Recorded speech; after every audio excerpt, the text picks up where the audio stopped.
Vous écoutez la Ligue des Cinévores en compagnie de moi, votre animateur Mathieu, et je suis toujours avec mon fidèle bras droit, mon Chewbacca, mon deuxième moi-même, mes versions négatives, mon Negaman. Je vous dis bien Max. Alors salut Max, ça va bien? Ça va bien toi Mathieu? Ça va bien, je suis un peu zombie, vous devez l'entendre dans ma voix. Le gars il a fait de la cocaïne toute la soirée, c'est malade. T'arrêtes de m'en vendre. Je le sais, mais tabarouette. Je savais pas que tu pouvais prendre 3 lignes de film même. Écoute, ça a été surprenant pour moi-même aussi. Non, honnêtement, hier c'était la Saint-Jean. Ouais. On tourne les dimanches, donc c'est pour préciser. Et pour ceux qui nous écoutent à l'extérieur du Québec, c'est la fête du Québec. Et hier, j'ai fait un road trip. J'ai roulé 3 heures pour aller à la ville de Québec voir le spectacle de la Saint-Jean. Et j'ai fait 3 heures pour revenir. Donc je suis revenu à 4h30 du matin chez moi. Et j'ai été très fatigué. J'ai dormi à peu près 7 heures aujourd'hui. Donc je suis pas si pire. Mais je suis pas mal fatigué encore. Mais ça valait le détour. C'est un très beau spectacle. J'avais jamais eu la chance de le voir en live. Et j'ai vraiment aimé ça. J'ai aimé me promener à Québec. C'est une très belle ville. J'ai constaté que Québec, c'est beaucoup plus beau que Montréal, honnêtement. Oh ouais, ça y a pas de doute, là. C'est une très belle ville. T'as déjà été à Sainte-Foy à Québec?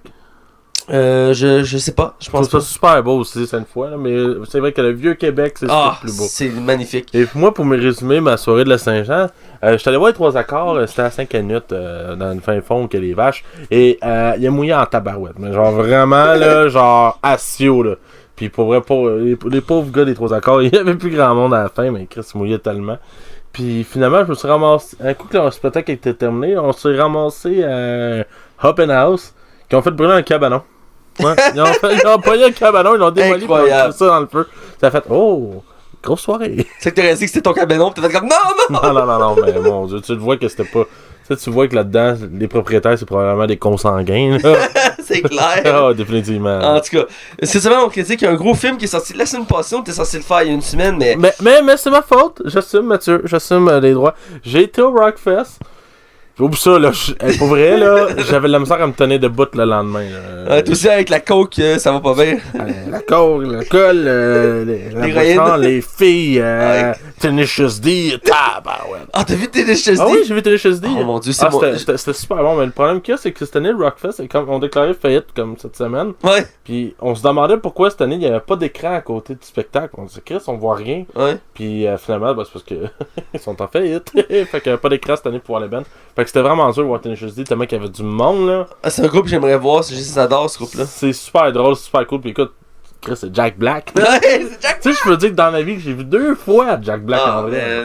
T'es chanceux. Ouais, bref, cette semaine, comme je disais, on critique un gros film, Les Incroyables 2, qui est sorti il y a 2 semaines. Ouais. Tout le monde aurait dû critiquer Jurassic Park cette semaine, mais bon. On va le remettre à la fin de semaine prochaine si on est capable, parce que les deux, on a des déménagements. Ouais, vu que c'est la fête du déménagement ici au Québec. On fait pas de promesses pour qu'il y ait un show, mais on va essayer de s'arranger. Effectivement. Et aussi, on va parler de Chucky, de Daria et de ben du cash. Alors, sans plus attendre, on va du côté des chroniques. Les chroniques. Alors, on est du côté des chroniques et on commence chaque semaine parce qu'on a vu et écouté. Et si tu le permets, je vais commencer. Vas-y, t'en as moins que moi. Oui, effectivement, cette semaine, ça fait un certain temps maintenant que je me suis calmé sur tout ce qui est séries et films. Ben voyons, Mathieu, tu t'es pas tapé une saison de... Non, attends une journée de 24 saisons. Ça... On reviendra quelques secondes là-dessus, mais je me suis calmé honnêtement de ce côté-là. Je suis beaucoup moins de choses, mais il faut dire qu'il y a moins de séries intéressantes à suivre pendant l'été.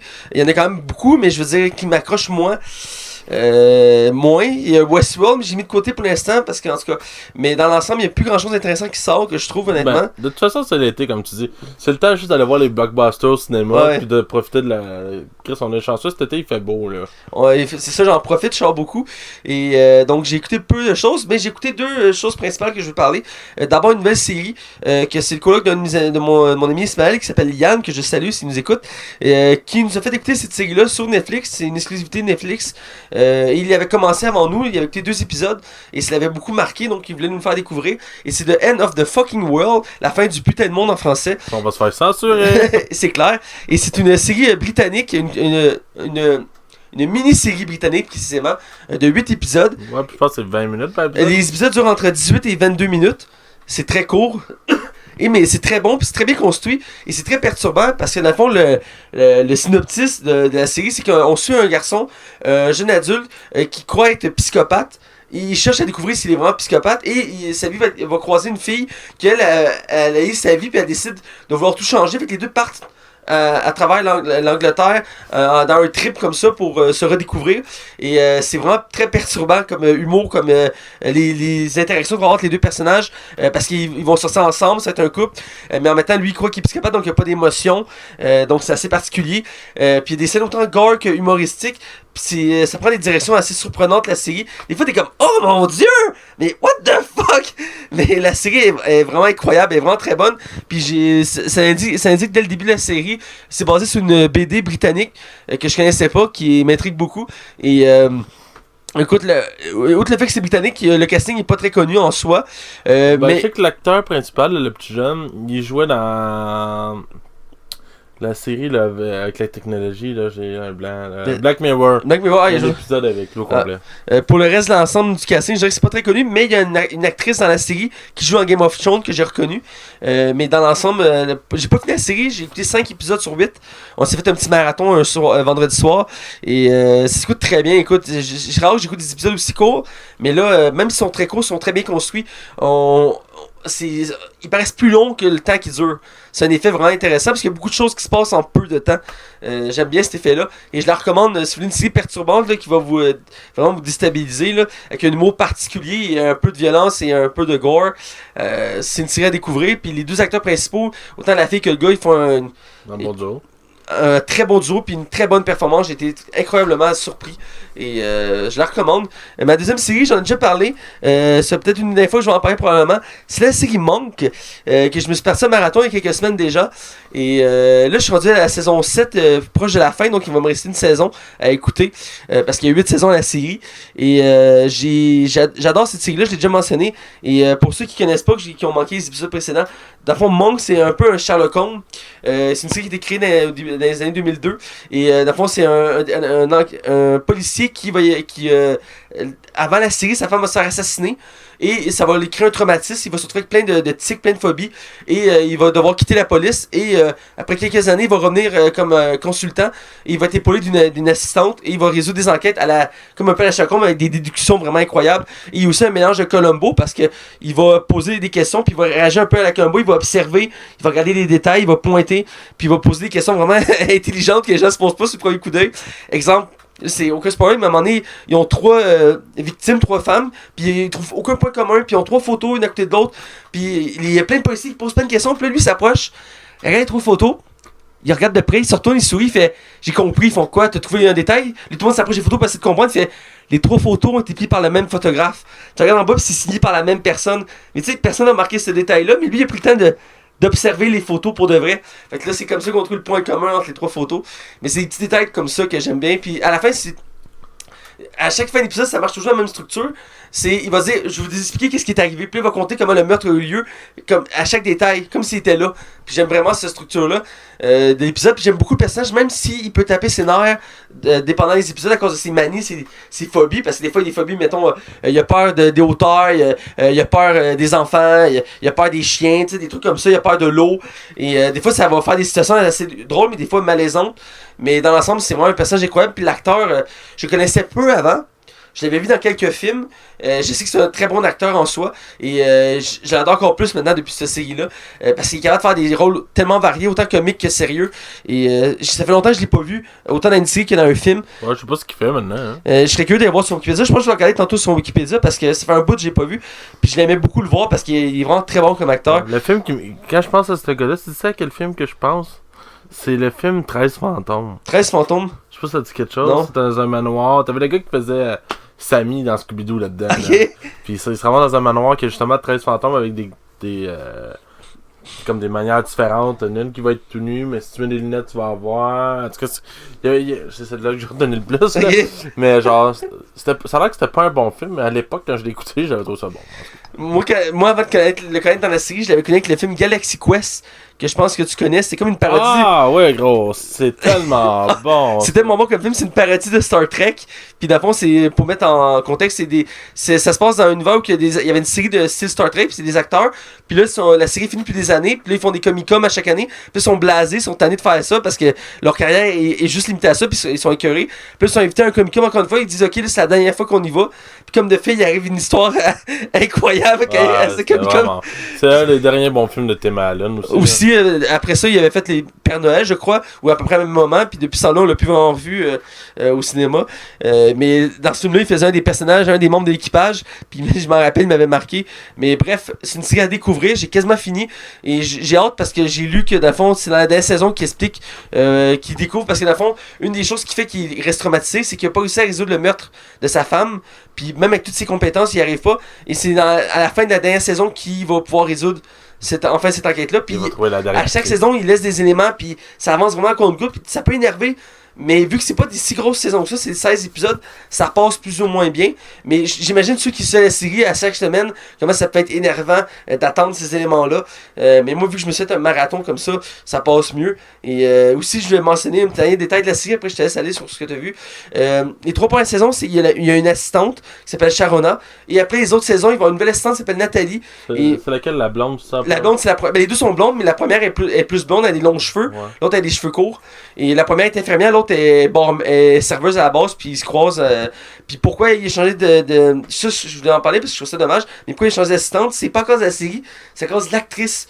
L'actrice a demandé une augmentation salariale, puis la série l'a refusé. Fait qu'elle a quitté la série, fait qu'ils ont dû la remplacer après la saison 3 pour une autre actrice. Ce que je trouve dommage, parce que je l'aimais beaucoup, l'actrice et le personnage. Et vu qu'ils n'ont pas voulu augmenter son salaire, j'imagine encore que c'est l'iniquité salariale, j'imagine. Ouais, probablement, ou on connaît pas les budgets non plus. Non plus, là, mais je trouve ça dommage. Ben, ouais. Mais ils ont bien fait ça, je voulais dire ça. L'autre personnage, au début, j'étais pas sûr. Ça a pris pas mal d'épisodes avant que je l'accepte, mais finalement, je l'aime beaucoup, puis elle a sa propre personnalité. Même si on a voulu copier un peu le personnage, c'était un peu comme la première assistante. C'est une mère de famille monoparentale, elle a un enfant, elle est blonde, elle a une tête sur ses épaules, elle sait se défendre. Mais pour le reste, elle a une personnalité assez différente, mais je vais le noter parce que c'est quelque chose d'assez incroyable, pareil, au cinéma puis aux séries TV, qu'ils décident d'abandonner un personnage parce qu'ils veulent pas le payer plus cher. T'sais, c'est un personnage principal, c'est comme je te dirais, t'écoutes beaucoup de Nine-Nine, puis ils changent de personnage principal parce qu'il a demandé une augmentation, puis ils ont pas voulu. Fait que, du coup, ça va peut-être te chicoter, mais en même temps, ça va faire comme ah, ok. C'est déjà hâte à la nouvelle saison. Je sais bien. Bref, je te laisse y aller. Moi, j'ai écouté 2 films. Écoute, pour vrai, j'avais pas écouté de film pendant 2 semaines, outre les Incredibles. Fait que j'ai tout écouté hier. J'ai écouté Blockers, ou le vrai titre serait Cock Blockers, parce que c'est un coq qui est sur l'affiche avec le film. Avec John Cena. Ouais, c'est ça, avec Monsieur John Cena.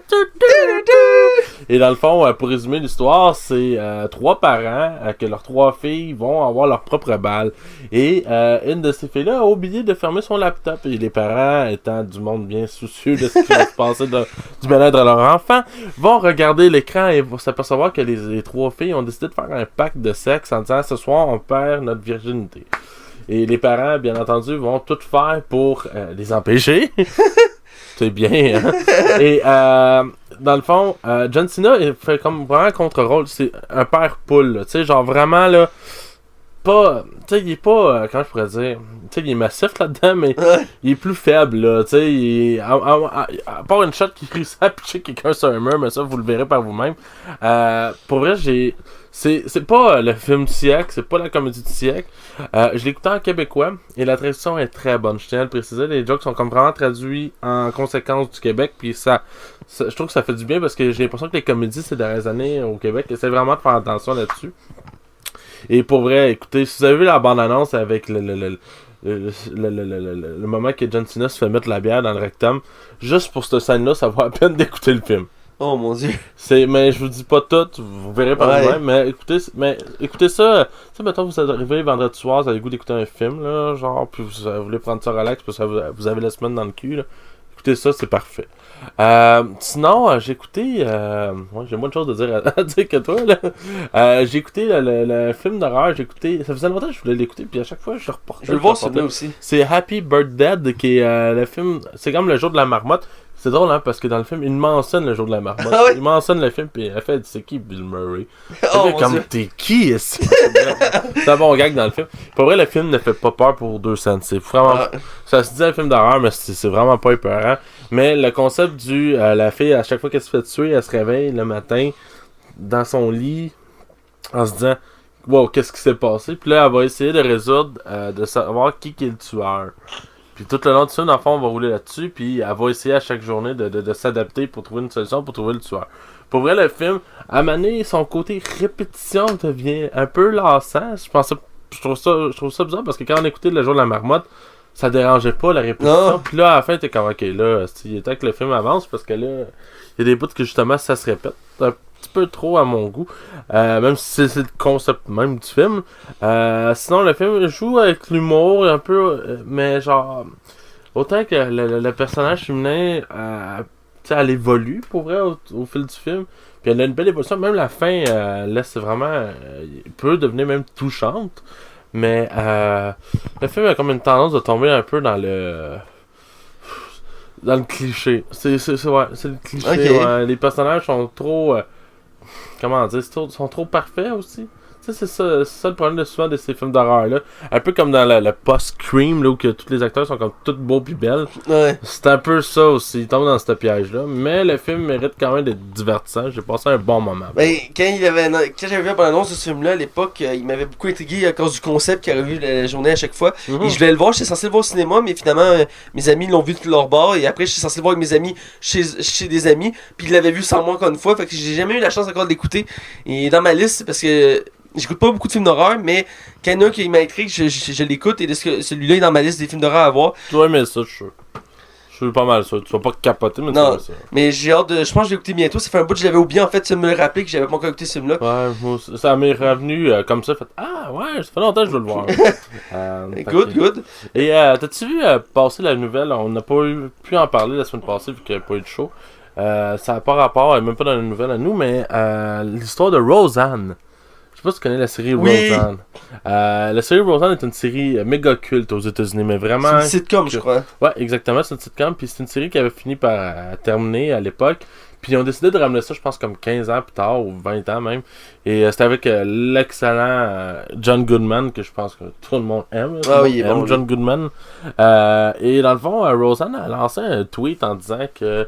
Je pense qu'elle attaquait comme du monde qui travaillait pour Barack Obama, qui sont des personnes de couleur noire, et en les traitant de singes, qui est complètement déplacé tant qu'à moi. Ouais. Et moi, il y a quelqu'un que je suis sur Twitter qui s'appelle Bob Iger, qui est le PDG de Disney. Ok. Et quand, je pense que c'est ABC, puis là je peux me tromper, ou CBS, je suis plus sûr, ont annulé la série à cause de Roseanne, ils l'ont mis dehors. Ben, ce patron-là, qui ne tweet pratiquement jamais, a littéralement écrit à la chaîne en disant « Vous avez fait ce que vous deviez faire, je vous dis félicitations. » Vous venez du PDG de Disney, là, qui a une entreprise qui apparemment vaut plus que des milliards. Je trouve ça cool. C'est drôle que tu mentionnes ça parce qu'ils ont annoncé un spin-off de la série. Ouais, ben à cause d'elle. Ouais, à cause d'elle. Et ça va être ça va être un spin-off de cette série sans le personnage de Roseanne qui était l'actrice principale. Donc, voir si ça va être aussi bon parce qu'il y a quand même un personnage principal.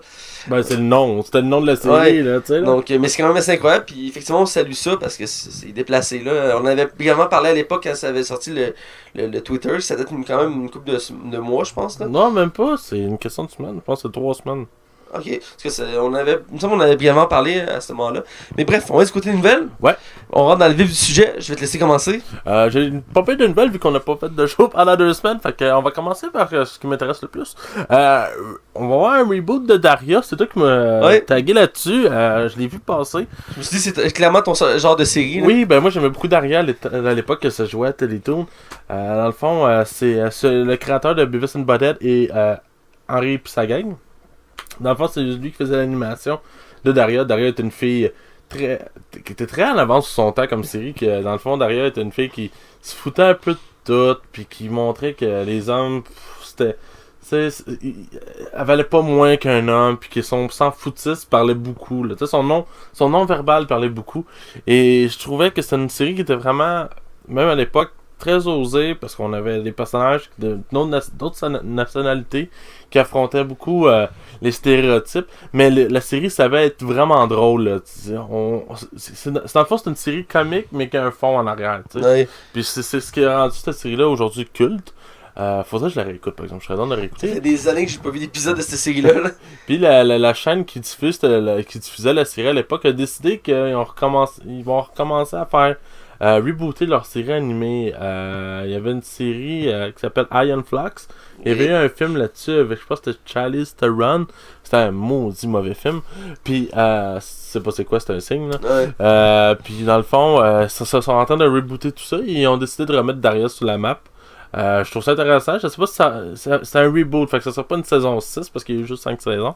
Ça va être vraiment un reboot. Ils vont changer de nom. Ils vont mettre le nom aussi de son ami, que malheureusement le nom m'échappe. Ça va être Darius et telle personne. Sinon, autre nouvelle, on a eu techniquement, ceci a arrêté une nouvelle la semaine passée, mais là il y a eu un update cette semaine. Il y a des spin-offs qui sont prévus pour Star Wars. On sait tous qu'Han Solo, malheureusement, malgré ses grandes qualités que je continue à défendre, malheureusement floppé au cinéma. Pour vrai, Disney n'a pas fait une scène avec ce film-là, ce qui en est triste en quelque part. Et dans le fond, Disney annonce, il y a eu une rumeur comme quoi que tous les spin-offs de Star Wars était sur la glace. Pas cancellé, mais sur la glace. Ouais. On compte le spin-off d'Obi-Wan et celui de Boba Fett qui devait être en principe réalisé par James Mangold, le monsieur qu'on doit à Logan. Et dans le fond, c'était Variety qui avait sorti ça. Puis on a appris, j'ai malheureusement pas le nom de la source, mais que finalement les spin-offs de Disney de Star Wars n'ont jamais été mis sous la glace. Il n'y a jamais été question. Par exemple, pour enrichir la nouvelle, il y a une dame en haut, tout ça, qui gère tout Star Wars dans le fond. Puis il y a des grosses rumeurs qu'elle va se faire mettre dehors. C'est elle qui gérait même à l'épisode 1, 2, 3 à l'époque, là, avec George Lucas. Là. Fait qu'il y a des grosses rumeurs qu'elle va se faire mettre dehors parce que Disney reproche un peu à elle d'avoir osé investir dans le spin-off d'Han Solo, disant que c'était peut-être un projet trop casse-gueule pour commencer. Fait qu'on va voir, écoute, c'est chaque chose en son temps. Moi j'ai l'impression que Star Wars c'est plate, mais tu peux pas traire la vache comme tu veux avec ça, là. C'est pas un Marvel, là, tu peux pas. C'est plate, mais tu peux pas. Mais même à ça, on va aller les voir. Ouais, effectivement. Sinon, j'ai beaucoup de nouvelles cette semaine, je m'excuse, Matt. Disney a enrichi l'offre que Comcast a envoyée à la Fox. Si je me trompe pas, Comcast était montré jusqu'à 65 milliards. 68, il me semble. 68 65, t'as raison, 65. Il me semble parce que dans ces eaux-là, 65 milliards. Hey, on parle pas de millions, là, on parle de milliards. Des milliards, c'est malade, hein, quand tu y penses. Moi, ça me fait capoter. Et Disney a répliqué avec une somme de plus de 71 milliards de dollars. 73 millions. C'était 73? Ok, moi 73,5 genre. Moi j'avais lu 71,5, mais ça se peut. Ça montrait 85 milliards dans la mesure qu'ils doivent payer aussi la dette de Fox. Oui, c'est ça, parce que la Fox tient une dette, mais Disney, dans un communiqué, ont assumé qu'ils savaient dans ce qui... Ben, c'est sûr que ça a des sommes de même, tu sais ce que tu fais, là. Ils font pas comme, on va monter, là, comme de milliards, c'est quoi dans un budget, là? Non, mais c'est ça, ils ont annoncé qu'ils étaient prêts à... Ça enlèverait toute la dette. Ça sauverait des jobs en quelque part aussi, parce que je pense que la Fox en est peut-être arrivé à un moment qu'il fallait faire des coupures aussi. Je pense que ça va être intéressant. De toute façon, si Chromecast prend la Fox, c'est parce qu'il y a des rumeurs qui vont enrichir encore la somme. On pourrait atteindre jusqu'à les 100 milliards, c'est une malade mentale. mais il pourrait arriver que dans le fond, ouais, c'est ça. Je voulais emmener, c'est que si Chromecast s'achète quand même la Fox, les droits de Marvel, tout ce qui est X-Men, 4 Fantastiques, merci, se ramasserait pareil à Disney parce que ça serait une rupture de contrat par rapport à Fox. Parce que la Fox peut pas commencer à vendre les droits des autres. Tu peux pas faire ça. C'est signé dans le contrat. De toute façon, il faudrait que la Fox, au moins avec les Fantastic Four, sort un film dans au moins les 6 prochaines années, ce qui arrivera pas probablement dû la vente du studio. Fait que on va voir ce qui va arriver avec ça. Écoute, c'est la bataille des grands. Il y a un côté de moi qui aimerait ça que Chromecast gagne parce que on dirait que j'ai pas envie que Disney ait le monopole de tout. Autant que je les aime beaucoup, autant que je suis pas sûr que c'est une bonne idée. Mais d'un autre côté, c'est sûr que je veux voir Marvel. Puis je serais curieux de voir ce qu'il ferait avec Avatar. Non, c'est pas vrai ça. Je voudrais voir ce qu'il ferait avec les Simpsons. Puis tu sais, il y a Futurama aussi qui dort là-dedans. Fait que je sais pas, on va voir. Mais c'est intéressant. Effectivement, c'est une grosse nouvelle. Je suis sceptique, mais l'idéal pour moi, c'est que Disney récupère tout ce qui est Marvel. Ouais. Pour le reste, je peux le vivre avec que ce soit comme Comcast qui l'aille. Car effectivement, que Disney a un monopole. Est-ce que c'est une bonne idée? pas nécessairement. J'ai vu beaucoup de débats sur les réseaux sociaux dans les dernières semaines à ce sujet-là. Et beaucoup veulent que ce soit Disney, ils trouvent ça le fun. Mais je pense qu'il faut voir l'envers du décor, à un certain sens. Et il y a beaucoup de licences qui vont être touchées si Disney achète ça. Et ça pourrait changer. Surtout que Disney a une tendance à faire des trucs généraux. Ouais. Ils vont pas dans des films 18 ans et plus ou 16 ans et plus. Ben, ils ont dit qu'il y avait une ouverture d'esprit avec Deadpool. On va voir. Parce que même Deadpool 3, la raison pourquoi il n'est pas annoncé encore, parce qu'absolument, les gros films de même, absolument, une suite est annoncée rapidement. Mais là, vu que l'avenir du studio est comme incertain, puis on sait pas ce qu'ils vont faire avec Deadpool, c'est sur la glace, genre. Ouais, je comprends. Bref, j'ai hâte de voir la suite des événements parce que quand ils ont annoncé que Disney avait renchéri, Fox confirmait qu'ils vendaient à Disney, puis ça doit être réglé d'ici la fin de l'année. L'entente doit être la procédure est en cours, puis ça doit être réglé d'ici la fin de l'année parce que c'est pas simple de donner une compagnie à une autre personne. Non, c'est énorme, là. C'est une transition énorme, là. Je me même pas tout ce qu'ils doivent faire. On n'a même pas idée, je pense. Non, j'ai hâte de voir pour la suite, là. Ouais, c'est ça, puis je trouve ça vraiment intéressant. Sinon, pour passer à mon autre nouvelle, les Tortues Ninja, parce qu'on le demandait, on l'exigeait, on le souhaitait. T'avais hâte, t'étais excité. Encore produit par Michael Bay. Tabarnak. Ah, mais là, il lâche le Transformer, il faut qu'il y ait une nouvelle franchise à s'occuper. Ouais, c'est lui qui avait produit le premier. Écoute, il ne le fait pas, il ne le réalise pas, il l'écrit pas, mais il le produit. C'est quand même lui qui a un mot en arrière parce que c'est lui qui met le cash à la table. On est d'accord, là? Ouais. Puis j'imagine que ça doit être la même boîte d'effets spéciaux qui s'en occupe. Parce que je pense que visuellement, je reconnais un peu le style des deux. Puis dans le fond, on sait pas si ça va être un reboot encore. On sait pas si ça va être une suite au deuxième film. Que j'ai pas vu encore. Je l'ai pas encore vu non plus. Je suis même pas intéressé de le voir. Là. Le premier était épouvantable. Fait que non, c'est ça. Il y a un nouveau film qui est annoncé. On sait rien. Ça peut être un film d'animation aussi. Il y a eu TMNT qui est sorti il y a quelques années, je pense quasiment 7-8 ans, qui était vraiment bien pour un film des Tortues Ninja. Là, je sais pas ce qu'ils vont faire avec ça, mais on sait qu'il y a un nouveau film en production. Puis on va voir. Puis, moi, j'adorais beaucoup cette franchise-là, je voulais juste mentionner. Non, vas-y. Quand j'étais petit, je suivais la série à TV, je pense que ça jouait à Télétoon. Et, je sais plus, c'était pas vrai, ça se peut. Ça se peut que ce soit vrai, mais en tout cas, j'adorais cette série-là.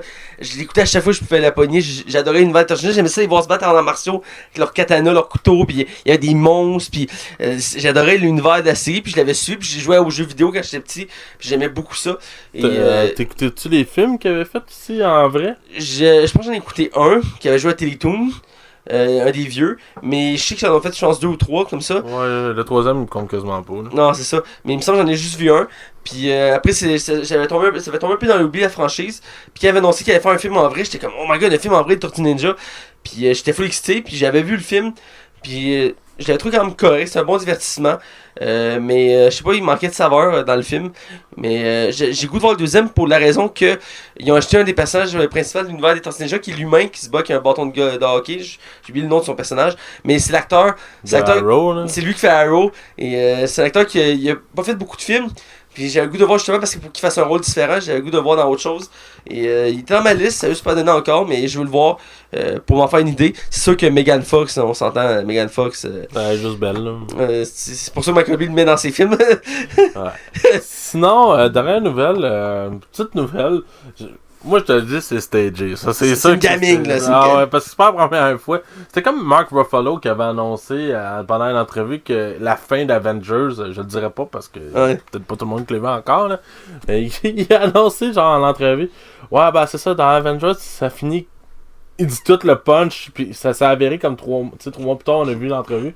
Chris, il a vraiment dévoilé le punch. Ça n'a juste pas de sens. Puis t'as Don Cheadle, l'acteur qui fait Aaron War Machine, qui est là, qui fait gros, qu'est-ce que tu fais? il est vraiment fâché, pour vrai. Là. Je suis capable de vous trouver la vidéo, je la partagerai sur la page. Bref, où que je vais en venir avec ça, c'est que Tom Holland a comme une tendance à dévoiler des punchs aussi du film. Ça a l'air que. Il avait aussi révélé que son sort dans Avenger avant la sortie du film, ça va exprès. Ouais, ça.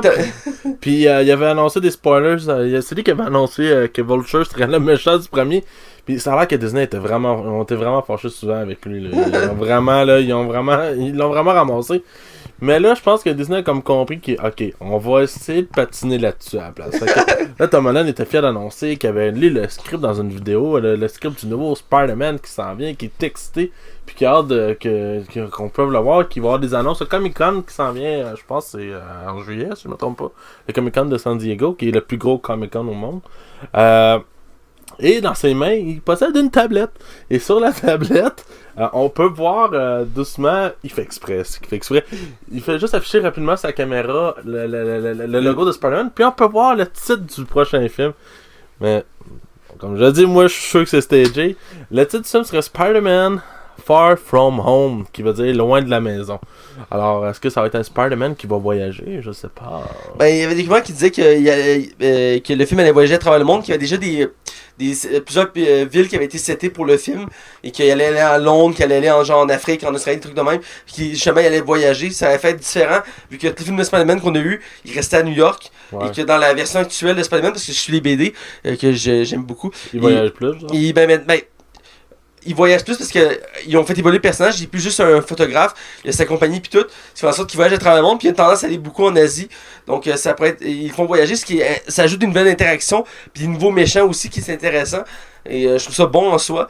Peut-être qu'on verrait le chasseur, là, comment il s'appelle? Kraven. Ça serait cool, ça. On l'a jamais vu. Il y a des rumeurs qui serait un des méchants dans la nouvelle saga des films, là. Ouais, mais il y a Manifesto aussi, là. Mysterio qui serait le prochain méchant. Par Jack Gyllenhaal, ça serait malade. Puis il y aurait le retour du Voto aussi qui serait présent avec Michael Keaton. Ben ouais, le personnage est pas mort. Puis ben il y avait Scorpion qui avait été teasé, on sait pas s'il va être là dans le prochain, mais il avait été teasé dans le premier film. Ben ça pourrait être un bon méchant d'intro, genre. Tu sais, le film, là, mettons les 15 premières minutes, là, pour mettre la sauce, on met Scorpio, là. Un peu comme le Shocker au début, là, dans le premier. Ouais, un peu, ouais. On l'oublie, hein. Il a un petit peu scrappé. C'est un de mes méchants préférés dans la série animée de Spider-Man, oui. Ah, je l'aimais beaucoup aussi. Avec son costume jaune rayé, là. Ça, c'était cool. En tout cas. Juste pour venir sur cette nouvelle-là, il y a un de mes méchants préférés qu'on voit pas dans les films. Ben, mes préférés. Un des méchants Spider-Man que j'aime bien, qui fait beaucoup de troubles à Spider-Man, c'est Hydro-Man. C'est un homme d'eau. Puis vu qu'il est en eau, ben il est pas capable de le maîtriser avec la toile, fait il doit toujours trouver une manière de le maîtriser. Dans la série, il me semble qu'il le mettait dans du plâtre, pas du plâtre, de la céramique. Ouais, de la céramique ou du béton, il trouvait telle manière de l'isoler, là. Mais c'était un méchant que j'aimais bien dans la vieille série Spider-Man, là. Il faisait tant de la difficulté, puis c'est là qu'il commençait à créer des différents types de toiles, vu que ces toiles c'est des gadgets, il créait des toiles genre plus épaisses ou qui peuvent absorber l'eau, des trucs comme ça. On voyait son intelligence plus développer de ce côté-là. Bref. Je me rappelle, il y avait un asti de twist dans la série qui m'avait tellement fâché. Je pense que c'est la seule fois dans ma vie, je pense que j'ai été fâché dans une série. Parce que la série animée a mené Peter réussit à. Ça marche avec Mary Jane. Ouais. Je suis comme, oh shit, enfin Peter, tu as le droit d'être heureux, Peter. Je suis content pour toi. Puis on apprend à la fin d'un épisode que finalement, c'est l'homme eau qui transformait son eau en Mary Jane. Puis que c'était pas la vraie Mary Jane depuis le début. Tabarnak! Il frenchait Peter, esti! Moi j'étais là, quoi? Vous avez fait ça? Ah, je me rappelle, j'étais tellement fâché, là. Ah, j'étais vraiment fâché. Mais la série était écœurante, là. Bref, pour relancer sur ta nouvelle, excuse-moi, il y a une autre nouvelle. Il y a une autre nouvelle pour l'univers de Spider-Man. C'est Sony qu'eux, ils se sont dit, hey, on va gratter le fond de tiroir, vu qu'on n'a plus le droit de se servir de Spider-Man. On va exploiter à fond tous les personnages qu'on a dans notre réserve, faire le plus de cash possible, parce que tu sais, Spider-Man ça pogne, donc tous les personnages secondaires de Spider-Man vont pogner. Ben ouais, forcément. Fait que là, il y a Venom qui s'en vient cet automne. Qui a l'air intéressant. Qui a l'air intéressant. Et on va avoir le droit aussi l'année prochaine à un autre spin-off avec Black Cat et Silver Saber, je crois qu'elle s'appelle. Il y a de quoi faire, là. Et là, il y avait aussi, on a annoncé un autre spin-off sur Morbius, qui est un vampire dans l'univers de Spider-Man, qui s'en vient dans une autre année encore. Il y a peut-être de quoi faire. Et finalement, ça vient d'être annoncé. Sony a dit, hey, by the way, l'autre projet qu'on veut faire, c'est sur Silk. What the fuck is Silk? Je sais même pas c'est qui, man. Silk a été. Ouais, vas-y. C'est ce personnage qui était apparu, je pense, en 2014 ou 2013, un truc comme ça, dans l'univers de Spider-Man. Et c'est une femme qui a eu le même accident que Spider-Man, qui a eu les mêmes pouvoirs, mais qu'elle s'est améliorée dans le sens qu'elle a pas besoin de gadgets pour lancer de la toile. Et elle a quelques petites habilités de plus que Spider-Man. Et son univers est plus sombre que Spider-Man. Je la connais presque pas, là. J'en parle de même, là, mais j'ai brièvement lu sa biographie de. Genre son costume, c'est de la toile, genre? Non, son costume est censé être noir, mais en tout cas, c'est un costume genre style comme Spider-Man, mais noir. Et c'est une femme plus sombre. Je connais pas vraiment son histoire, honnêtement. J'ai lu la nouvelle tantôt, j'étais comme, what? Et dans le fond, ils veulent exploiter des personnages, comme je dis, de l'univers de Spider-Man sans Spider-Man. Et là, ce serait sur elle. Donc, ils feraient un film de Spider-Man, style Spider-Man, mais avec un autre Spider-Man. Ouais, puis évidemment, Peter il couche avec elle aussi. Hein. Genre, mais Tu sais, j'aurais pu comprendre si on voulait faire un film de Spider-Man sur Miles Morales. Tu sais, j'aurais pu comprendre. Ouais, ça s'en vient, là. Ça s'en vient. Théoriquement, j'aurais fait, ok, ça c'est logique. Tu prends le nouveau Spider-Man qui est à la mode, qui est le nouveau Spider-Man de l'univers de Marvel, d'accord. Mais là, tu prends un personnage secondaire comme ça. Même moi, j'ai. Commencez par Venom. Si Venom, ça marche, là, osez autre chose. Tu sais, là, avance. C'est correct. Si la qualité est là, on va aller les voir, les films. On se le dit. Ouais. Puis moi, on va aller les voir. De toute façon, on va aller les voir même s'ils sont pas bons. Là. C'est ça le problème qu'on a, nous autres. Mais genre, ben quoi qu'on a choqué quand Fantastique. On l'a littéralement choqué. Ouais, On a fait, ah non, là non, là non. Là. Mais genre, si la qualité est là, écoute, Venom, ça a l'air bien, là, pour vrai. Là. Fait que, écoute, on va voir ce que Sony va faire avec ça. Mais... Ouais, surtout que la Spider-Man va être dedans, mais pas en Spider-Man, il va y avoir Peter Parker qui va dans le film. Ouais. Mais, ah non, c'est pas dans le même univers. Ouais, pourquoi vous le mettez? Ouais, comme le réalisateur qui disait, mais non, c'est dans le même univers, là, c'est dans le même univers. Ouais, c'est vraiment bizarre. Ce qu'on verra pour la suite, mais bref, c'est ma nouvelle Super-Héroïque. Pour rester dans l'univers Super-Héroïque, avant d'être dans d'autres nouvelles, une de mes fétiches des dernières années, Lucifer, que j'ai eu un cri de cœur il y a pas longtemps au podcast. J'étais en colère. Ah. J'ai défoncé ton mur à coup de poing. Écoute, j'étais pas content. Correct, fallait le défoncer. Et j'étais en maudit parce que là, il y a plusieurs séries qui étaient annulées. Finalement, ils ont tous été sauvés pour la plupart. Et Lucifer, c'était la dernière. Parce que tu as eu la chance, après 2 jours, même pas, de cris de cœur. 24 heures. 24 heures, ouais, c'est ça, mon genre. Brooklyn Nine-Nine a été sauvé en 24 heures. Fait que t'as chialé pendant même pas 24 heures sur le fait qu'il est annulé. Ah, j'étais tellement fâché en plus. Moi, là, je chiale depuis une couple de semaines et j'ai mal. Et je vois plein de rumeurs. Et mais je peux juste mettre une parenthèse avant que tu y ailles avec ta nouvelle. Je suis tellement content qu'on est rendu dans une époque que c'est possible de sauver nos séries. Ouais. Parce que là, des années, c'était pas le cas, hein. Ah non. Pas en tout, là. Alors, et il y a des rumeurs que c'est censé être Amazon qui sauve Lucifer.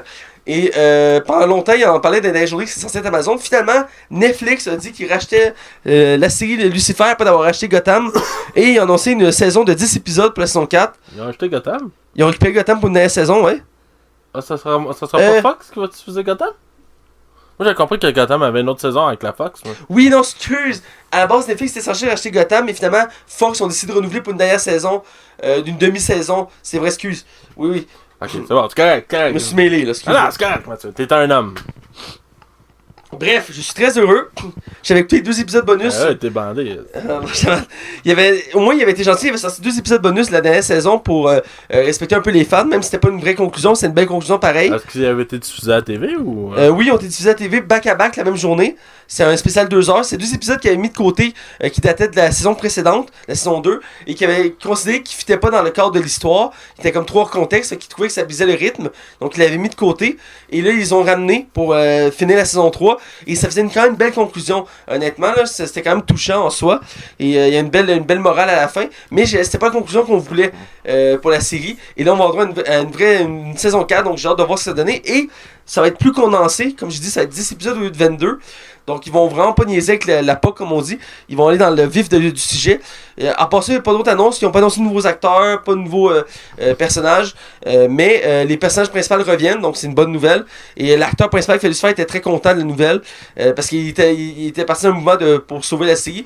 Ah ben il venait de perdre sa job là. Mais tu sais, c'est pas comme si c'était un acteur nobody qui faisait rien d'autre, mais il tenait beaucoup à ce projet-là, il l'adorait beaucoup. Et il aimait le personnage aussi. Et je peux le comprendre.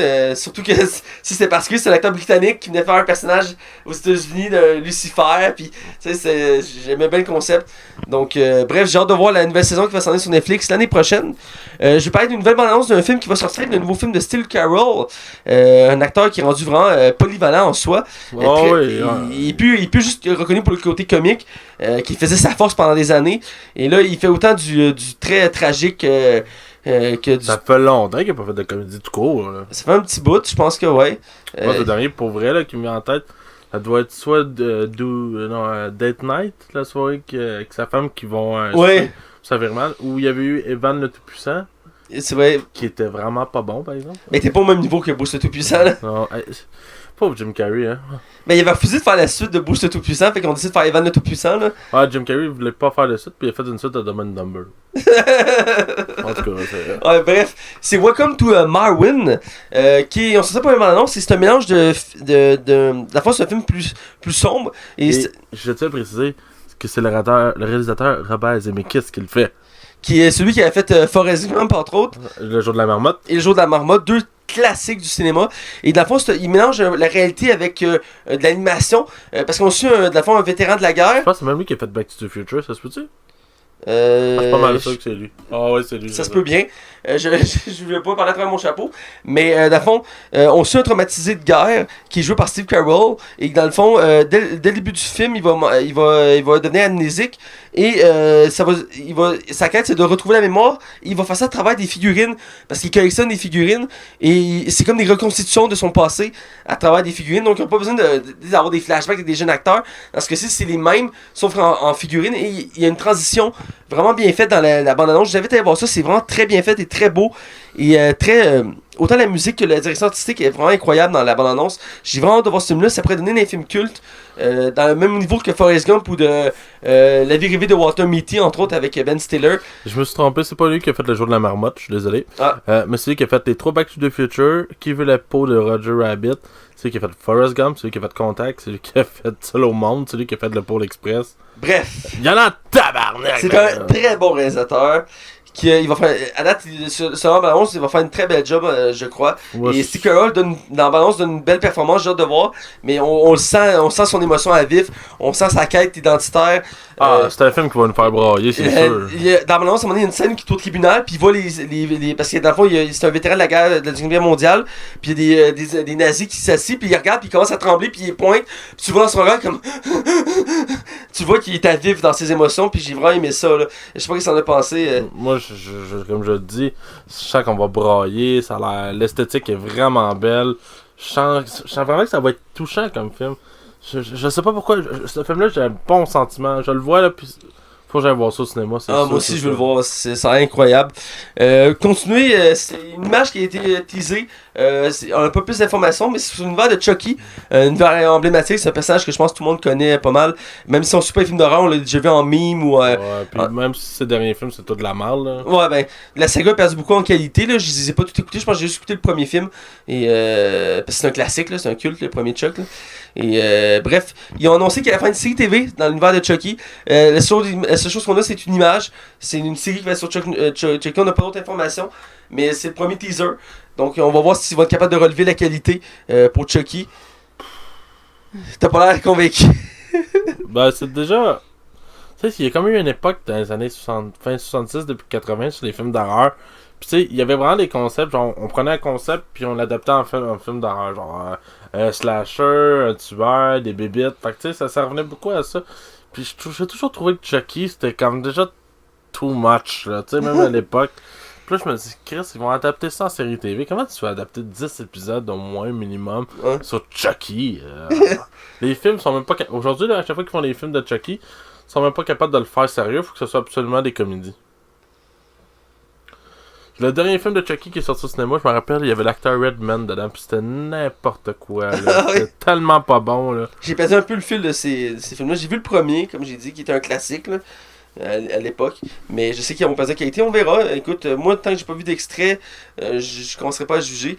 Ma dernière nouvelle, c'est sur Xavier Dolan, réalisateur québécois, acteur québécois et doubleur aussi québécois, qui est très bon, faut le dire, qui est connu à travers le monde maintenant pour ses films qui ont gagné beaucoup de prix, et moi je l'aime beaucoup, et je veux dire, ça va pas être bizarre, mais je le connais depuis qu'il a fait la voix de Ron dans Harry Potter. C'est lui qui faisait le doublage de Ron quand j'étais petit pour Harry Potter. C'est une des premières choses qu'il a fait pour se reconnaître.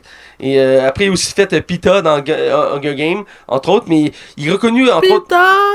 Sa famille de Nolan est reconnue, entre autres, pour le doublage québécois. Lui, sa cousine, son père, c'est genre le master de doublage québécois. Ils sont tous dans le métier. Ils sont tous dans le métier. C'est Manuel Tadros, qui fait des pubs à TV régulièrement. Puis là, il va jouer une belle série québécoise que j'ai vu passer, je pense que c'est à Radio-Canada.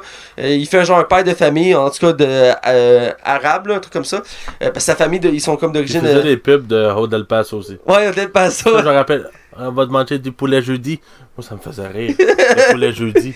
Moi, c'est resté. Il était marquant. Et sa famille est reconnue pour le doublage. Entre autres, c'est drôle parce que ma coloc, elle rejoue à la saga originale de Assassin's Creed 2. Et elle est en train de faire le 2. Et un des personnages principaux du 2, qui est Rodrigo Borgia, qui est le pape, c'est le vrai. Ils ont pris le vrai acteur, qui est Manuel Tadros, et c'est lui qui fait sa voix aussi. Et, il y a beaucoup de comédiens québécois dans Assassin's Creed 2. Pour ouais, ben la plupart, c'est des comédiens québécois ou canadiens. Ça avait été tourné à Montréal. Et, ouais, mais je pense qu'il y avait une seule vedette américaine, je pense que c'était Kristen Bell. Puis même lui qui faisait, comment il s'appelle, le personnage qui était dans la réalité. Ah oui, Desmond. Desmond, c'était un acteur québécois qui ont pris son profil. C'est Ubisoft qui a voulu faire le souci du détail pour ce côté-là. Même... On peut chialer sur bien des affaires chez Ubisoft, mais pour ça. Écoute, ils ont mis Michael Mondo sur la map. Là. C'est lui qui va faire Scorpion dans le prochain film de Spider-Man. Oui. C'est lui qui faisait Vast. Fait que... Oui, je sais qui tu parles, oui. Puis ce gars-là, c'était cool parce qu'il faisait la voix en français et en anglais. C'est vraiment cool pour ça. Bref, pour revenir à Xavier Dolan, la nouvelle, c'est qu'il a été annoncé au casting de la suite de ça. Hit 2, dans le fond. Ouais, ben Hit Chapter 2. Ouais, et qui est dans le fond qui va se passer plusieurs années plus tard qu'elles sont rendues adultes et qui vont revenir dans la ville parce qu'il va arriver une autre tragédie. Et toute la casting avait été quasiment castée pour le film. Il restait quelques petits rôles secondaires et ça a été annoncé cette semaine. Xavier Dolan va faire le rôle de. Là, j'ai l'impression de me rappeler du personnage. Je vais t'aider, mais c'est un jeune homosexuel. Le rôle est précisé comme ça, là, ouais. C'est un jeune homosexuel qui est intimidé, là. C'est à peu près ça qu'on sait. Voilà. Et donc, il va être au casting. J'ai hâte de voir ça. Un acteur québécois dans une production américaine. J'ai hâte. Et déjà qu'il y a quand même un gros casting au film, là. Beaucoup de gros acteurs qui vont être dedans. Ça s'annonce solide, là. Ça a l'air d'être un bon film. J'ai hâte de voir Xavier Dolan interagir avec eux. Donc, c'était pour mes nouvelles. On a choisi les nouvelles les plus importantes, je crois, dans les 2 dernières semaines. Ça se peut qu'on en ait skippé quelques-unes. On s'excuse. Parce qu'il y a eu beaucoup de stock qui est sorti récemment. Entre autres, il y a on se reparle la semaine prochaine, mais il y a une nouvelle la première bande-annonce de Creed 2. Tu sais qu'on n'a pas mentionné. Ouais. Mais il y en a déjà beaucoup de stock, donc on l'a mis de côté. Mais voilà, donc on va être du côté de la zone non spoiler parce qu'on n'a pas de zone cinéma, on est un peu fatigué, donc on a décidé de faire une émission un peu plus courte. Mais inquiétez-vous pas, ma chronique est déjà prête, je vais la mentionner la semaine prochaine. Et donc on va du côté non spoiler et je rappelle, on critique le film Les Incroyables 2. Attention, vous rentrez dans la zone non spoiler. Attention, vous rentrez dans la zone non spoiler. Alors là, on est rendu du côté non-spoiler, et cette semaine, je le rappelle, on critique le film Les Incroyables 2, qui était très attendu, autant pour toi que pour moi. 14 ans séparés, le premier du deuxième, c'est pas rien. Ouais, c'est une longue attente. Hey, c'est quoi, c'est 14 ans, fait que c'est sorti en 2004? Ouais. Sacrifice, hein? Réalisé par Brad Bird, qui avait fait le premier, je crois. Ouais, c'est celui qui a fait les deux. Ouais, les deux. Il a fait aussi le Géant de fer, que j'ai beaucoup aimé. C'est un film d'animation qui était incroyable. Avec Vin Diesel. Avec Vin Diesel, je savais pas. Ah oui, c'est lui qui fait la voix de Aaron Jones. Ah, je savais pas. Ouais. Il a fait le Mission Impossible Ghost Protocol, qui est un des meilleurs Missions Impossibles. Ouais, un des meilleurs. Il a fait aussi Tomorrowland Land. Le film que tout le monde a oublié. Avec George Clooney, qui était basé sur une licence de Disney, que finalement, ben... C'était pas une licence, c'était un manège. Un manège de Disney, excuse-moi. Il y avait Hugh Glory aussi de Dr. House là-dedans. J'étais content de le revoir aussi, j'aimais beaucoup cet acteur-là. Ouais, c'est peut-être qu'il fait pas beaucoup de films, lui. Non, effectivement. Il y avait des rumeurs qu'il allait jouer dans la série The Crown, mais finalement non. Ouais, non, à la place, il préférait jouer dans le petit Stuart. Tu te rappelles-tu, il jouait dans les deux. C'est lui qui faisait le père de famille. Ah oui! À soir, hein, toi, tu étais comme, oh mon dieu, il y a plein de choses qui se révèlent. Boum! Bref, le casting, c'est pas mal le même que le premier film. On a Craig T. Nelson qui fait le père, qui fait Monsieur Incroyable. On a Holly Hunter qui fait la mère, Elastic Girl. On a Samuel L. Jackson qui fait Frozen. On a Sarah Vowell qui fait Violette, voilà, merci, j'avais un blanc. Il y a Hugh Milner qui fait Dash, qui remplace, c'est le seul qui a été changé du casting, qui remplace Spencer Fox qui faisait la voix originale dans le premier film. C'est un petit changement au casting. On a Bob Odenkirk qui fait le nouveau personnage principal du film, qui est un fan des super-héros qui veut rendre les super-héros légaux. On viendra là-dessus un peu plus loin. On a Catherine Keener qui fait la sœur de ce personnage-là. Donc c'est deux personnages d'une compagnie de communication très riche qui vont créer la nouvelle histoire du deuxième film. Et on a aussi Sophia Bush.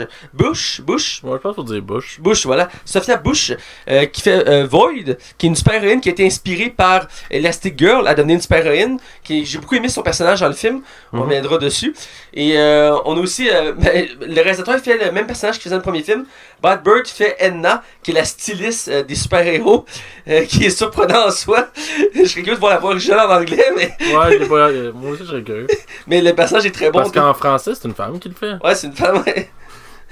Mais le passage est très bon. Et évidemment, c'est produit par Pixar.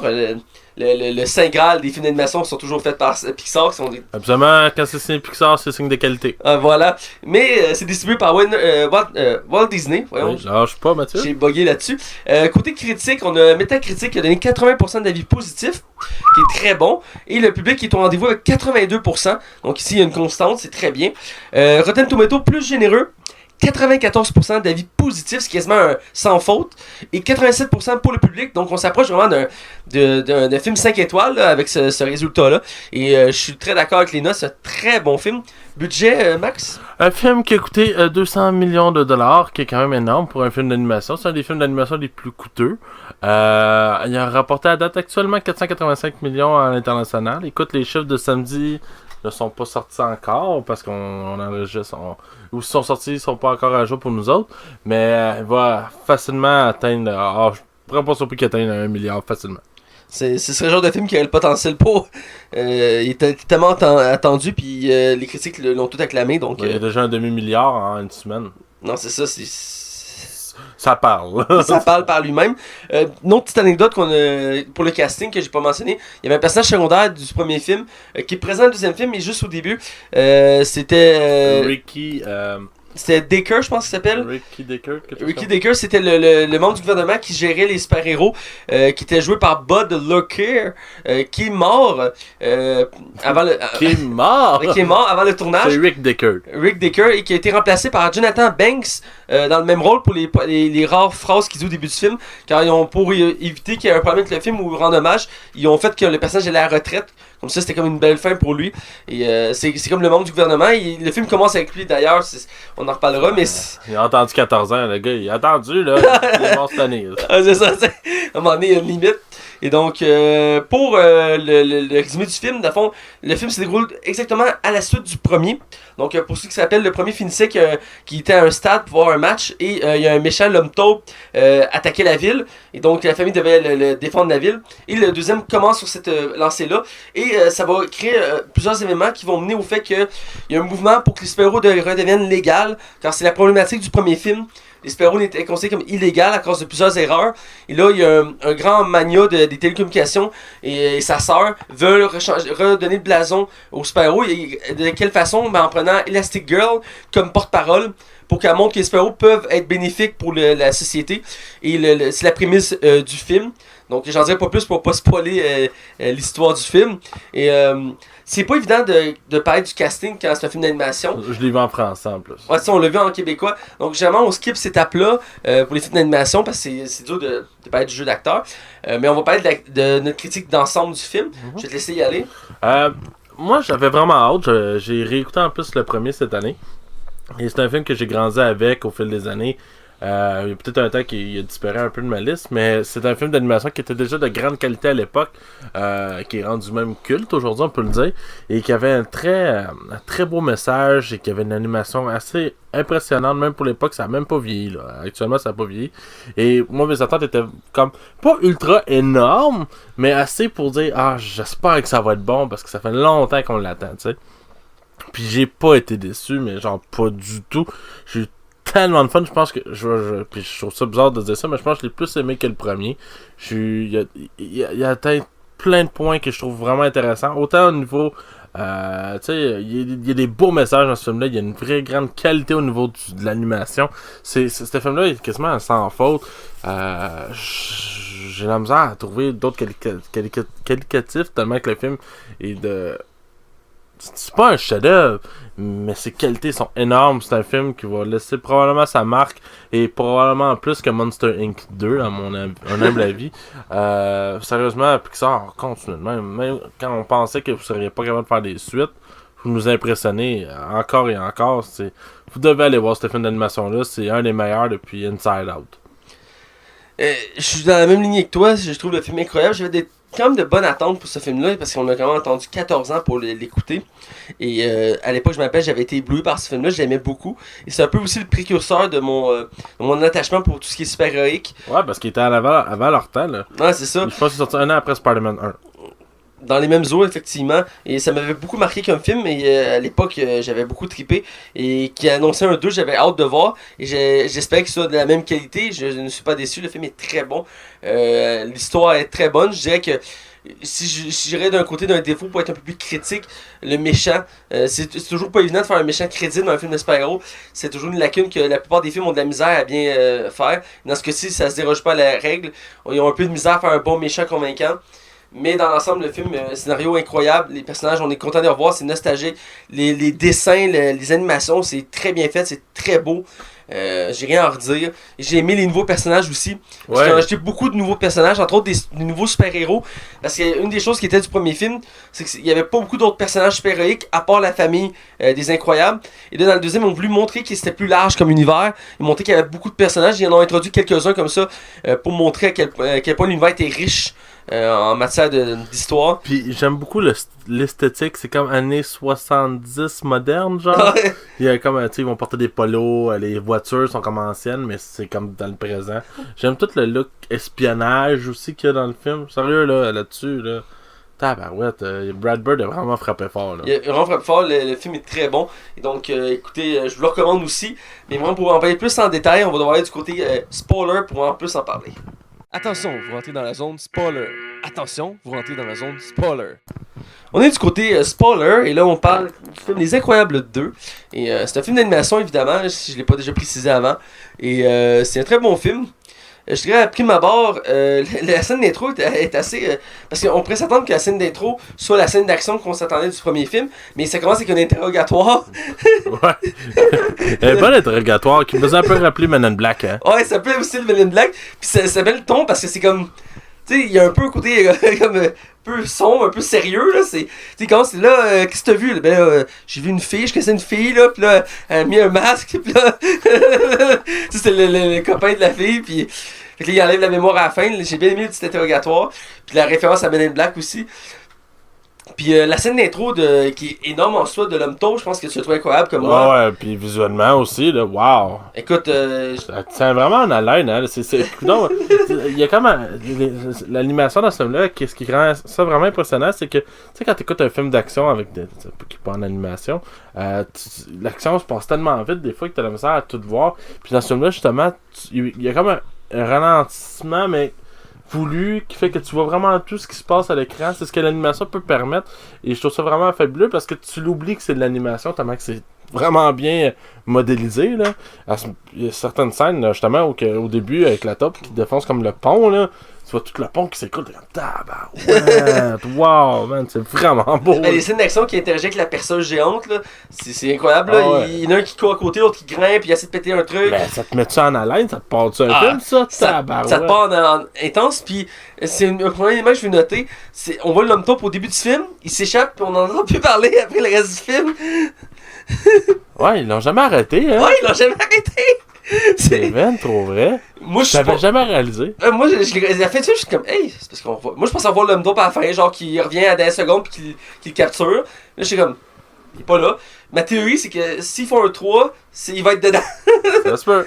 Parce que je trouvais ça drôle comme. Parce qu'ils l'ont tellement teasé, c'était le méchant à la fin du premier. Ouais. Puis là, ben oui, j'avais même pas réalisé, c'est drôle que t'en parles. C'est vrai. Ouais, ils n'ont jamais arrêté. C'est particulier, mais j'ai bien aimé. Et dès la scène d'action qui finit, ça nous rappelle c'est quoi l'univers de. Ben, juste une question, tu pensais-tu que l'homme taupe c'était lui le méchant principal du film? Non. Non? Parce que dans la bande-annonce, il teasait que c'était pas lui le méchant principal. Ah, ok, j'ai pas remarqué. Ouais, parce que tu voyais l'hypnotiseur dans les bandes-annonces. Ok, excuse-moi, vas-y. À la fin, j'ai adoré la scène d'action, puis du coup, on aurait pu penser que c'est un film d'action de super-héros classique, mais non, dès la fin de la scène d'action, ils nous ont rappelé qu'on était dans un univers où que les super-héros c'était mal vu. Ouais. Parce que c'était les nouvelles, t'as comme plein de scènes de nouvelles, puis font là, destruction, ça va coûter des millions, encore une fois, c'est la faute des super-héros, à quand les interdire pour de bon. Il y a des assurances pour ça. Ouais. Puis là, il y a comme une critique, puis là, à un moment donné, ils sont arrêtés par la police, les Incroyables. Puis ils disent, là, c'est votre faute. Fait que là, c'est notre faute. On l'a empêché de voler la banque. C'est pas notre faute. Ils disent, ben là, si tu ne l'aurais pas empêché, on aurait pu éviter les dégâts. Les policiers disent ça, là. Mais il y avait des bons points pareil. C'est ce qu'ils disaient. C'était ça qui était le plus absurde, genre. Mais ouais, non, ça. J'ai mis le débat comme, tu sais, le monsieur incroyable, il est comme frustré, comme, je suis là pour vous aider, puis là, il est comme, non, aide-nous pas, c'est que tu me causes des problèmes, là. Puis il va être frustré tout le long du film aussi. Ouais, c'est quelque chose qui va l'énerver, puis tu vois qu'il atteint un seuil. Au début, dans le premier film, tu voyais, il commençait à payer un seuil de critique de, je suis tanné d'avoir une vie monotone, puis je suis tanné que les super-héros soient mal vus. Puis là, dans le 2, ça monte un cran assez élevé, là. À un moment donné, ça rend un peu fou aussi, là. Tu te rappelles-tu la scène du 1 quand il pogne son boss par la gorge, puis t'as le pitch genre 4 murs à travers. Ah, c'est que ça nous me ferait. Mais pour vrai, puis ce que j'ai trouvé intéressant du film aussi, c'est que Madame Élastique, pour vrai, tant qu'à moi, c'est vraiment elle le personnage principal du film. Là. Autant que Monsieur Fantastique, ah mon dieu, c'est pas les. C'est incroyable. C'est pas les Fantastiques. Ça prouve que ce film-là, c'est un bon 4 Fantastiques, hein? Ouais. Quelque part. Madame Incroyable, c'est vraiment le personnage principal du film, tant qu'à moi. Puis c'est vraiment elle qui est centrée le film. Puis c'est elle qui reçoit comme tous les honneurs, si tu veux. Puis ce qui, je trouve, qui amène vraiment un bon contexte de pérennité. Puis je trouvais ça intéressant de voir Madame Élastique, justement, devenir comme vraiment, genre, le overpowered. Tout le monde l'acclame. C'est une femme forte qui va se battre tout le long. Et qui est vraiment intelligente, puis qui réfléchit. Mais qui est capable d'être sexy. Même, je sais, c'est de l'animation, là. On tombe pas dans le sexuel. Mais qui est capable d'être sexy, puis drôle, puis vraiment intéressant comme personnage, puis je trouve qu'ils ont vraiment développé pour qu'elle soit pas juste une mère au foyer, ce qui est, on pouvait peut-être reprocher un petit peu au premier d'être trop mère poule puis pas être assez personnage fort. Là dans le 2, ils ont vraiment fait, écoute, elle là, ça va être elle qui va être centrale. Elle est très badass, surtout à la fin. Elle le montrait dans le premier, mais elle est plus compétente que toute sa famille dans la mesure où que... C'est la meilleure de la gang. C'est la meilleure de la gang, puis en plus, elle plus qu'il y a des super pouvoirs, elle a des compétences, genre elle peut piloter des avions, là. Ouais, puis pas juste ça, c'est c'est ça le personnage qui réfléchit avant de faire de quoi. Monsieur Incroyable, il a tendance à être très impulsif dans ses réactions. Là. Puis d'ailleurs, dès le début du film, quand il rencontre les deux frères, le frère et sœur de la compagnie de télécommunications, ils disent, tu sais, Monsieur Incroyable, là, votre méthode est un peu trop brute, un peu trop dangereuse. Il faut quelqu'un de plus stable, de plus contrôlable. C'est pour ça qu'il prend des Elastic Girl. Puis ça, là, pour revenir au méchant, pour arriver au méchant, en fait, ce que j'avais peur, c'est que ce soit les deux, les méchants. Le frère et la sœur, j'étais comme, ils vont tomber dans ce cliché-là.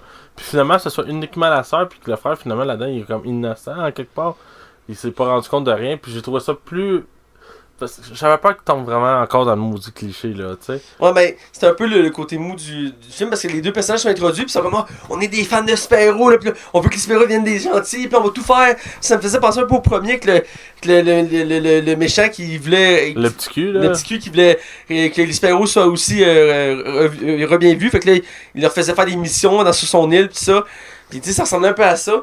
Et même je m'attendais à certains mois de revoir le méchant du premier aussi. Ouais. Ça aurait pu être un beau clin d'œil. Mais il est tombé dans une fan d'avion. Ah, c'est vrai, j'avais oublié. La cape, il l'avait dit. Oui, la cape, jamais de cape. Jamais de cape. J'aimais ça qu'on s'attarde sur Jack, qui est plus central dans ce film-là. Tabarouette, hein. Il y a la scène du raccoon, là. Tabarouette. Ça mérite un spin-off. C'est la meilleure scène du film, littéralement. À mon goût, à moi, là. C'est là qu'on voit tous les pouvoirs de Jack à l'œuvre. Ouais, pis tu t'attends pas à ça, parce que dans le fond, à ce moment-là, Monsieur Incroyable, il s'endort sur du vent, pis le petit, il voit juste le raccoon de l'autre bord dans les poubelles. Il fait « Oh, il y a un voleur! » Fait qu'il va passer à travers la vitre, parce que, hein. Pis il va avoir des situations. Le raccoon faisait rappeler un petit peu Scratch dans l'Air de glace. Ok, ouais. Mais tu sais, pas tout à fait, là, c'est pas le même. Mais là, c'est pas le même design, mais au niveau des yeux pis des réactions, je trouvais que ça se ressemblait beaucoup. Mais ça va amener des scènes complètement loufoques. Le raccoon, c'est comme jamais comment réagir face au bébé, puis que le bébé il amène un pouvoir à chaque fois différent. Il est comme, ouais, je fasse quoi comme ça? Il y a comme une quinzaine de pouvoirs, là, c'est débile. Ouais, puis Chris, à un moment, il vient géant, à un moment, il vient en feu, il change d'apparence, il se duplique. Ouais, c'est ça, tabarouette. Il se téléporte, il vole. Ouais, puis j'aime le fait que le père, au lieu d'être comme, qu'est-ce que tu fais? Il capote, lui, il est comme, wow, le gars qui est malade. Puis c'est là aussi que ça amène une autre scène drôle, c'est là qu'on revoit Edna, parce qu'il sait plus quoi faire, fait qu'il amène. Oh oui, man. Ah, c'est bon, cette scène-là. Il amène voir Edna, pis là, Edna est en crise au début, parce qu'elle est comme ça, là, tu as fait faire un costume par une autre personne que moi, là. Ouais, pis tu m'amènes un bébé, je suis pas la nounou, là, finalement. Elle voit, elle fait comme, oh! Là, il fait comme, va-t'en, laisse-moi avec le bébé. Il met dehors, lui, il dort, je pense, c'est quoi, il dort 14h? Ouais, 14h. Ah, mais quand le père pète une coche à la fin, vers le milieu du film, là, mais tu sais, là, parce qu'il était écœuré, il dort plus 2 semaines, les enfants sont super lourds. Puis qui pète sa coche. Je te jure, là, chaque gag qu'il disait, j'étais plus capable d'arrêter de rire. Tellement que Tout était comme bien structuré, pis tellement bien écrit, là. Ah, j'ai ri, là. Moi, j'ai aimé l'interaction aussi avec le fait que, au début du film, le gars fait enlever la mémoire au copain de Violette. Oui. Puis après, quand elle va le voir, le gars est comme, t'es qui toi? Puis là, elle comprend pas. Puis là, quand elle catch chez son père, elle est comme full en tabarnak. Ah, pis elle a raison, là. Puis là, lui, il s'en fout le mal. Comme... j'ai aimé ces interactions-là parce que encore plus développé le côté familial dans ce film-là. On a plus d'interactions encore que dans le premier. Ben, ouais, pis ça montre que le père, faut qu'il a besoin... C'est un rôle central, là, dans une famille, là, tu sais. Pas juste là pour amener l'argent. Ah non, je veux mentionner aussi le personnage de je peux le prononcer. Void, voilà. La fille qui crée des portails, là. Ouais. J'ai bien aimé ce personnage-là qui est un bel ajout à l'univers de Les Incroyables. J'aimais son look aussi. Son look il était vraiment nice, un bleu turquoise, là. Ouais. J'ai bien aimé ça parce qu'ils ont acheté une équipe de super-héros qui étaient nouveaux. Entre autres, il y avait elle, un c'était un tordeur, un autre qui crachait du feu. Ouais, il l'appelait gastrique, quelque chose dans la main. Il dit, c'est soit de la gastro, soit un super-pouvoir, à vous de choisir. Ouais, je la trouvais bonne. Je la trouvais vraiment bonne. Puis il y en a deux autres, il me semble, sont 5, là. J'ai un blanc, il y a le tordeur. Il y a le Brick. Ah oui, il y en a un qui est super fort. Ouais. Puis il y a l'homme électrique. Ouais, l'homme électrique, c'est ça, celui qui me manquait, ouais. De l'homme électrique. Donc, ils sont 5. Puis dans les 5, je trouve que c'est elle qui se démarque le plus, mais aussi celle qui a plus mis plus de l'avant. Ben, les femmes dans le film sont mises de l'avant, là. Ouais. Puis dès qu'on la voit la première fois, elle va voir la Sega, puis elle dit, je suis une fan, c'est grâce à vous, je suis devenue super-héroïne, vous êtes un message d'espoir de tout ça. Puis j'ai aimé ses interactions, puis ses pouvoirs aussi, la manière qu'il s'en servait. Ouais. J'ai bien aimé ça me rappelait la mutante dans X-Men Day of Future Past, où il y avait une mutante qui pouvait créer des portails aussi. Et j'avais aimé aussi cette interaction-là de déplacer des objets ou de déplacer des personnes. J'ai bien aimé ces capacités-là, puis ça se complétait bien à l'équipe. Un peu comme Frozone, il complète bien la famille. Ouais. Parce qu'il ajoute une capacité que la famille n'a pas. Il l'appelle tout mon oncle, je pense. Mon oncle, un truc comme ça, ouais, c'est comme l'oncle de la famille, là. Ouais. Puis, tu sais, lui, son pouvoir, c'est de la glace, il peut créer de la glace à travers avec l'humidité. Puis j'adore ce personnage-là aussi, je l'ai autant aimé que dans le premier.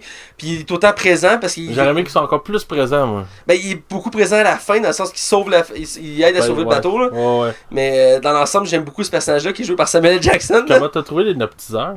Ben, c'est le point où j'allais arriver, je veux qu'on parle du méchant. Il est introduit très lentement. Le méchant, contrairement au méchant dans le premier, il arrive assez rapidement dans le décor. Dans ce cas-ci, on a un doute au début parce qu'après l'homme tombe, il y a comme ça se calme, il y a comme la poussière qui retombe. T'as la This Girl qui se promène en ville, puis elle sauve un train. T'es comme, ok, t'as une scène floue, t'es pas sûr de ce que t'as vu. Puis après, elle voit des écrans de TV, puis là, tranquillement, tu vois le personnage, puis il fait pas de long monologue, il fait pas de long discours, il est juste je suis l'hypnotiseur. Pis... Ouais, la méchante typique. Ouais. Puis en même temps, il y a des affaires que je comprenais pas trop du plan de la méchante. Elle fait tout pour aider son frère, mais tout ça pour détruire ça à la fin, genre. Elle veut comme faire une escalade d'événements pour que ça pète après, pour que ça empire la situation. Ouais, ça aurait juste pété ça c'est weird comme plan, non? Ben, si elle avait voulu péter dès le début, ça n'aurait pas changé grand chose. La situation, les héros étaient déjà illégaux. Puis ils commençaient à vouloir changer ça.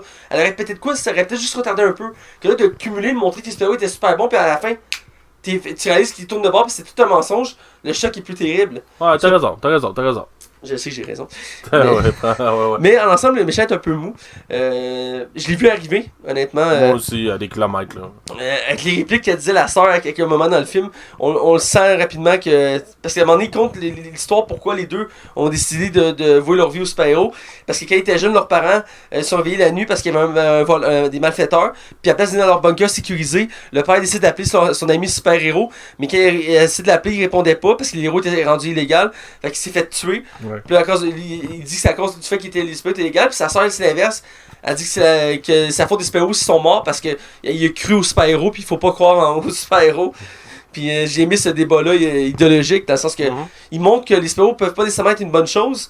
Ce que j'ai déjà vu à quelques reprises dans les comics, dans les BD, entre autres une très bonne BD qui est Batman The Dark Knight Return, qui est un classique des BD de Batman. Puis c'est un univers un peu plus dans un futur proche où que les super-héros sont rendus illégaux.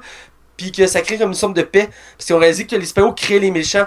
Donc en retirant les super-héros, ben, ça a comme créé une paix. Mais là, c'est tranquillement en train de venir parce que c'est comme une roue. Donc finalement, on réalise qu'ils ont besoin des super-héros pareil. Parce que peu importe le temps, il y a toujours des méchants qui vont arriver. Ouais, puis ces derniers temps, c'est beaucoup un thème, même au cinéma, là, de montrer que les super-héros sont pas nécessairement là pour les bonnes raisons non plus. c'est plus juste sauver l'orphelin. Puis des fois, même, on a des doutes si super-héros, un peu comme dans la Panthère Noire récemment. Même à la fin, on est comme. Tu sais, on a de l'empathie pour le méchant, là. Ouais. C'est intéressant pour. Ça crée un débat qu'on n'est pas habitué, là. L'évolution. Il y a quand même une belle évolution au niveau du cinéma pour les films de super-héros, là. Ben oui. T'aimes ou t'aimes pas, il y a vraiment une évolution. Écoute, tu checkes le premier Iron, même pas. Tu checkes le premier X-Men, puis tu checkes le dernier Deadpool, on est loin, là. Non, l'univers a beaucoup évolué, il est plus complexe. Et on le ressent dans ce film-là, on voit qu'il a été travaillé avec les nouvelles thématiques actuelles. Et ça fait un très bon film, outre le fait, comme je dis, les méchants. Puis je dirais que la fin est un peu pitchée rapidement, dans le sens que l'action, je l'ai trouvé un peu bof à la fin contre parce que dans le fond, il n'y a pas vraiment de combat contre un méchant, au final. Ce que j'aimais du premier film, c'est que le méchant, à la fin, il l'affrontait, puis il voyait ses capacités, puis tu sais, le méchant était comme, je suis invincible, vous ne pouvez pas me battre. Puis finalement, il réussit à le battre, c'est un peu comme la thématique de tous les films de super-héros. À la fin, t'affrontes le méchant puis tu le bats. Dans ce cas-ci, c'était un peu laissé. Tu sais, il affrontait la gang de super-héros qui était contrôlée. Oui, il y avait des pouvoirs super cool. Le tordeur, ça fait une belle réplique parce qu'il disait peux-tu détordre ce que t'as tordé? Puis il dit ben toi, est-ce que tu peux défrapper ceux que t'as frappé? Ouais, j'ai trouvé bonne, ça là. J'ai trouvé bonne. Puis le gars fait ok, laisse faire, puis il s'en va. C'est une belle réplique. Mais il n'y a pas comme de big combat contre un gros méchant. Mais ça faisait une belle scène d'action avec le bateau qui fonce sur la ville. Puis l'autre qui va dans le ciel pour récupérer l'avion. Puis se battre contre la méchante qui s'enfuit. Puis son plan marche plus ou moins. Encore Madame Incroyable qui sauve la mise pareil. Ouais. Je te dis, les femmes, Disney fait attention, il met vraiment les femmes en avant. Là. Mais ici, c'est très bien fait, c'est très bien accueilli. Puis je pense qu'on a fait pas mal le tour du film. Puis je serais dernièrement, ils ont corrigé quelque chose qui répète quand même pour le premier film. C'est que le premier film, on finit avec une ouverture. Fait qu'il était obligé de commencer cette ouverture-là, que là, ils ont fini le film en laissant avec une fermeture. Ce qui fait en sorte que maintenant, s'ils veulent faire une suite, ce qui est déjà en train de discussion, ils peuvent partir où qu'ils veulent. Là. Ils peuvent faire un bond de 5 ans, un bond de 10 ans s'ils veulent. Parce que là, la fin, c'est juste qu'ils entendent un crime au loin, puis ils décident d'aller intervenir. Puis là, maintenant, ils ont leur auto, l'auto incroyable, qui ont récupéré, qu'on n'a pas mentionné, mais qui a une belle interaction aussi côté gadget, tout ça. Je pense que pour le prochain film, on pourrait être encore plus surpris dans la mesure que là, ils sont pas limités dans le temps. Ouais. Puis, pour finir, là, Jack qui se transporte dans la 4e dimension, là. Ah, c'est que c'était drôle, ça. Ça, là, avec le père qui est comme avec un gadget. Jack, j'ai un biscuit, là, j'ai un biscuit, viens-t'en. Parce qu'il y en a qui une tenue avec une télécommande pour contrôler ses pouvoirs, là. Oh, ouais. Puis il se transforme en mousse, genre qu'il peut manger, là, quand il pogne en feu. Ouais, aux fraises, là. Ouais, j'ai trouvé ça bon. Jack qui est vraiment volé à vedette. Puis je disais un jour, quand sortant du film, qu'on pourrait faire un spin-off Jack contre Raccoon. C'est genre son ennemi juré, là. Ça serait excellent. Il part en forêt, puis il se promène, puis ça serait tellement drôle. Tu sais, c'est pas le méchant, c'est pas un méga méchant, c'est un raccoon, là. Ça, c'est le genre de scène que tout le monde va re-regarder sur YouTube quand elle va être sur YouTube, c'est sûr. Une dernière image qu'on a oublié de mentionner, c'est sur Jack. Quand il réussit à maîtriser le pouvoir de Jack, il réalise qu'il peut s'en servir comme arme. Puis il fait comme Jack, fusil laser. Il commence à tirer avec. Ils sont pas capables de pas faire de bruit de bouche avec, là. J'ai trouvé ça bon, ça. C'était bon. Bref, on est rendu à la note. Ouais. Donc, je te laisse y aller. C'est un bon film de Pixar, un de mes préférés. Je l'ai trouvé meilleur que le premier, j'ai ri, il y a des bons fonds, il y a une belle variété. J'ai de la misère à trouver des défauts à ce film-là. Outre le méchant qui laisse vraiment à désirer, j'ai eu vraiment un grand plaisir de retrouver toute cette famille-là. Pour vrai, c'est un très bon film à mon goût à moi. Je donne 4 sur 5 sans hésiter. Écoute, j'aborde dans la même lignée. C'est un excellent film d'animation, un des meilleurs que j'ai vu. Ils ont réussi à faire quelque chose d'incroyable, de faire un film aussi bon que le premier. Même voir plus sur certains éléments et voir moins sur d'autres éléments. Mais dans l'ensemble, c'est un excellent film. Et l'attente en a valu la peine. Espérons ne pas attendre encore 14 ans pour un autre film de ce calibre-là, évidemment. Attendre 5-6 ans, ça me dérange pas. Non, moi non plus. Et dans l'ensemble, autant les nouveaux personnages que les personnages qui étaient là, l'histoire, les effets spéciaux, les scènes d'action, tout ça, c'est très bon. Et sans mauvais jeu de mots, c'était incroyable comme film. Ah ouais. Et écoute, il mérite amplement 4 sur 5. Je suis bien d'accord avec toi, c'est un très bon film. Et donc, je le recommande à tous. Autant si vous n'aimez pas le film d'animation. On a la même note, puis on est d'accord. C'est rare! C'est rare! Et oui. Donc voilà, c'est déjà tout pour notre émission cette semaine. On vous dit à la semaine prochaine. Ouais, et on devrait préciser que la semaine prochaine, on va essayer de faire un show. On peut pas le promettre, mais on va essayer. Et après ça, après ce show-là, on va sûrement aller en vacances pour l'été. Pas pour l'été au complet, là. Non, mais mettons pour 2-3 semaines, c'est à discuter le nombre de temps. Mais après ça, on tombe en vacances pour le mois de juillet, c'est sûr. On a des affaires à changer dans nos vies en ce moment. Mais c'est sûr qu'on revient pour le mois d'août, ça c'est sûr. C'est sûr et certain, ça va être 2 ans de notre podcast. Ouais. Et notre podcast, vous pouvez le suivre, la Ligue des Cinévores, sur Facebook, Twitter, iTunes, YouTube, RZO, DJ Pod, Canal Cinéma. Puis nous suivre sur les ondes du 101.9 CHI tous les samedis soirs dès 20h. Puis suivre aussi les capsules de la Ligue des Cinévores, qui est un échantillon de notre podcast, les vendredis à mon émission de radio, dès 16h au 109 CHI avec Max, avec qui je fais le podcast actuellement, qui fait des excellentes chroniques. Toujours, c'est des sujets actuels. Ah yeah! Et vous pouvez me suivre moi sur Facebook, Mathieu Belprévost, et puis suivre Max Taillon sur Facebook et Twitter. Et écoutez, on vous dit restez à l'écoute et on se voit la semaine prochaine.